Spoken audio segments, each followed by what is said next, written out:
I remember reading an interesting article a while ago talking about how there's so many that are writing stories, that are making TV shows, movies, and all that kind of good stuff. But the issue that they were starting to run into was a lot of people were getting all their stories just from engaging and consuming more media. They weren't pulling from their real life experiences. They weren't experiencing more things.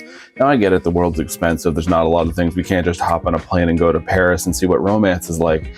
But there are little things that you can do, just like going out on walks, for instance, maybe trying out new hobbies, talking to people, all these like little things that you can do in your day-to-day life, striking up a conversation, volunteering at places.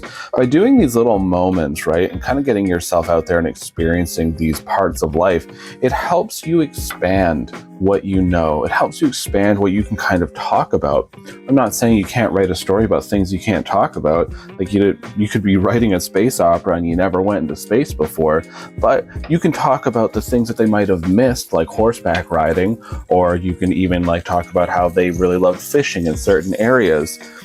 These little things, like as you go out and experience more parts of life, you start to have a broader mindset on how you want to be able to tell these stories.